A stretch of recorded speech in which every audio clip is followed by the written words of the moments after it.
Once again welcome back to the programme. ਅਸੀਂ ਤੁਹਾਡੇ ਨਾਲ ਇਹ ਚਾਹੁੰਦੇ ਹਾਂ ਕਿ ਜੀ ਤੁਹਾਨੂੰ ਹੈਲਥ ਇਨਫੋਰਮੇਸ਼ਨ ਉਹੋ ਜਿਹੀ ਦਿੱਤੀ ਜਾਏ ਜਿਸ ਦਾ ਕਿ ਤੁਸੀਂ ਬੈਨੀਫਿਟ ਲੈ ਸਕੋ। ਤੇ ਆਯੁਰਵੇਦਾ ਦੇ ਸੰਬੰਧ ਵਿੱਚ ਸਾਡੇ ਕੋਲ ਇੱਥੇ ਸਟੂਡੀਓ ਦੇ ਵਿੱਚ ਆ ਕੇ ਨੀਲਮ ਟੋਪਰਾਣੀ ਜੀ ਜਿਹੜੇ ਕਿ ਇੱਕ ਆਯੁਰਵੈਦਿਕ ਪ੍ਰੈਕਟੀਸ਼ਨਰ ਨੇ ਆ ਕੇ ਗੱਲਬਾਤ ਕਰਿਆ ਕਰਦੇ ਨੇ। ਹਮੇਸ਼ਾ ਹੀ ਜਿੱਥੇ ਅਸੀਂ ਇਨਫੋਰਮੇਸ਼ਨ ਦੇਣੇ ਇਸ ਦਾ ਮਕਸਦ ਹੁੰਦਾ ਸਿਰਫ ਤੁਹਾਨੂੰ ਇਨਫੋਰਮ ਕਰਨਾ, ਪਰ ਜਦੋਂ ਵੀ ਤੁਸੀਂ ਇਹ ਮੈਡੀਸਿਨਸ ਲੈਣੀਆਂ ਨੇ ਕੋਈ ਵੀ ਤਾਂ ਜ਼ਰੂਰ ਆਪਣੇ ਮੈਡੀਕਲ ਪ੍ਰੈਕਟੀਸ਼ਨਰ ਨਾਲ ਜਾ ਕੇ ਗੱਲਬਾਤ ਕਰੋ, ਉਹਦੀ ਸਲਾਹ ਦੇ ਨਾਲ ਹੀ ਅੱਗੇ ਫਰਦਰ ਕੋਈ ਵੀ ਐਕਸ਼ਨ ਤੁਸੀਂ ਲੈਣਾ ਲਿਆ ਕਰੋ।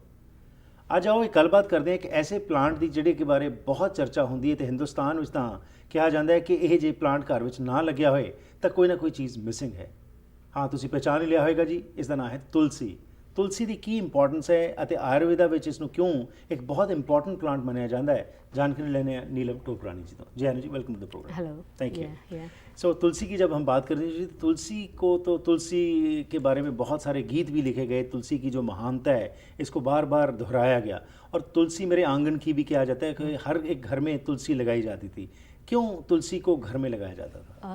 तुलसी के दो एस्पेक्ट है। तो रिलीजियस एस्पेक्ट ये है कि सेक्रेट इसको बोलते हैं जी, क्योंकि वास्तु के हिसाब से और हमारे ग्रंथों में लिखा है और शास्त्रों में लिखा है कि tulsi provides that protection against the rakshas. So any viral demonic forces which are invisible. So for example virus is invisible. So now in the modern context, in the scientific context, we can say that it's antiviral.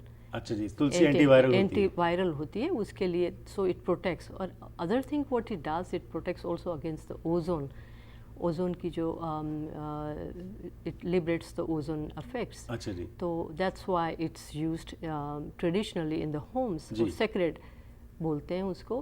और because it's also medicinal and tulsi is no offering to the God. जब हम भगवान को हम प्रसाद चढ़ाते हैं तो तुलसी के 2 पत्ते लगाते हैं। जब तक तुलसी नहीं होती है तो वो प्रसाद अधूरा होता है। ठीक है। तो इतनी महत्ता है। So, ये तो रिलीजियस एस्पेक्ट हो गया, पर इसके अंदर जो छुपी हुई आपने बात की मेडिसिनल इफेक्ट्स उसकी इट्स एंटीवायरल है, एंटी फंगल है, एंटी एलर्जिक है। तो जैसे आस्मा और ऐसे जैसे खाफ खांसी जुकाम जो होता है तो घरों में इंडिया में हम तुलसी और अदरक की चाय पीते हैं। तो दैट हेल्प्स इन द जैसे थ्रोट की इन्फेक्शन होती है।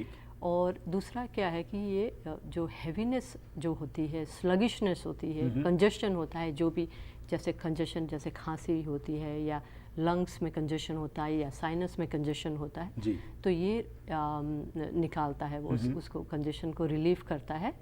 और जैसे डिप्रेशन होता है, जब in Ayurveda depression is a congestion of the mind. Right. तो इट एक्टिवेट्स द माइंड। ठीक है। तो माइंड के लिए अच्छा है, पीपल बिकम मोर एक्टिव। और इम्यून बूस्टर है जी। तो it provides the support for the immune system. ठीक है। तो it has a lot of medicinal and also it's anti cancer and you know there is a lot of scientific research अभी बहुत सारी हुई है। ह्यूमन ट्रायल्स भी हुए हैं तुलसी पर। अच्छा जी। तो they have proved that how it's anti cancer और एंटी एलर्जिक। जैसे ब्रोंकियल स्पैज़म है आस्मा में। तो बहुत सारे रिजल्ट्स, बहुत इम्प्रेसिव रिजल्ट्स आए हैं। राइट। और अब ये जैसे आपने बताया कि हिंदुस्तान से बाहर भी अब इसको मान्यता मिल गई और वेस्टर्न वर्ल्ड में भी इसको एक्सेप्ट किया जा रहा है। हाँ, बहुत ही हेल्थ फूड इंडस्ट्री में तो बहुत ही इम्पोर्टेंस दिया जाता है जी होली बैसिल को। इवन यूरोप में भी बहुत सारी रिसर्च हुई है और you know I am very excited. मैंने भी I was so excited with the result कि मैंने भी अपनी प्रोडक्ट लाइन में होली बैसिल को भी रखा है और वेरी सक्सेसफुल। राइट। अब एक तो हो गया जी कि प्लांट घर में लगा, आपने तोड़े चाय में डाल दिया या वैसे प्रसाद में जैसे आपने कहा ऑफरिंग कर दी और इसको खा लिया। अब अगर अवेलेबल नहीं है फ्रेश जो है तो इसका क्या, जो इसकी जिसकी मेडिसिनल प्रॉपर्टीज़ की आप बात कर रहे हैं, अगर इसको तोड़ के जैसे कैप्सूल्स में आजकल मिलते हैं तो क्या वो उतनी ही पोटेंसी रह जाती है जी? हाँ, लेकिन उसमें क्या होता है कि तुलसी की एक्सट्रैक्ट बनती है तो वो एक्सट्रैक्ट अच्छी होती है अगर उसमें कोई एडिटिव्स ना हो। तो वो देखना चाहिए कि एक्सीपिएंट जैसे वो कैप्सूल के अंदर दूसरा क्या डाला है। ठीक है। अगर सिर्फ एक्सट्रैक्ट है तुलसी का तो then it becomes very effective. But again Toprani ji, it's very difficult for a common person कि अब वो जो अगर बॉटल ले रहा है उसके ऊपर इतना छोटा छोटा लिखा होता है कि क्या है क्या नहीं है, कुछ पता ही नहीं होता है। तो उसके बारे में थोड़ा सा बताइए कि अगर किसी ने कोई कैप्सूल्स वगैरह ले रहा है, अपने शरीर के लिए लेने जा रहा है, तो उस समय क्या ध्यान रखा जाए?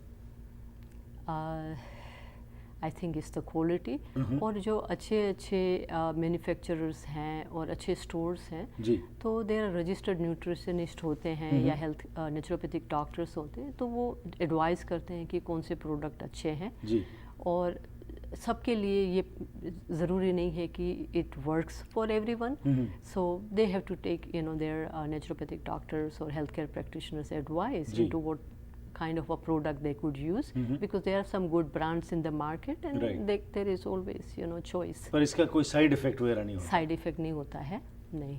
और ये कितना को खाना चाहिए जी? अगर रोज़ जैसे जो आपने इसकी क्वालिटीज़ बताई हैं उसमें कितना कंजम्पशन होनी चाहिए इसकी? इसकी पोटेंसी होती है तो उसके हिसाब से कैप्सूल्स कभी कभी 1 या 2 होता है, ठीक, तो that's इनफ, बहुत ज़्यादा की ज़रूरत नहीं है। और इसको लेकिन अगर बाकी पत्ता होता है तो देन यू नीड मोर। अगर टी के रूप में लो तो लाइक 1 टेबलस्पून जैसे ड्राई लीव्स ले सकते हैं टी में, ठीक। लेकिन अगर जो एक्सट्रैक्ट होता है तो वो तो सिर्फ 5 आधा चम्मच। एंड लास्टली, इसको क्या बाकी जो दवाइयाँ खा रहे हैं उसके साथ लिया जा सकता है? आयुर्वेदिक की ही अगर आप ले रहे हैं तो क्या साथ में लिया जा सकता है? अगर दूसरे हर्ब्स ले रहे हैं तो उसके साथ तो बेझिझक ले लो जी। लेकिन अगर फार्मास्यूटिकल ड्रग्स हैं तो देखना पड़ेगा, क्योंकि ये इम्यून बूस्टर है जी। तो ये इम्यून को अप रेगुलेट या डाउन रेगुलेट करता है। और जो फार्मास्यूटिकल मेडिसिन अगर उसकी इफेक्ट दूसरी है जी, तो ये दोनों कॉन्ट्राडिक्ट करेगा। सो डॉक्टर से एडवाइस लेके ही वो लें। Depends on what pharmaceutical. Thank you very much for this thank you.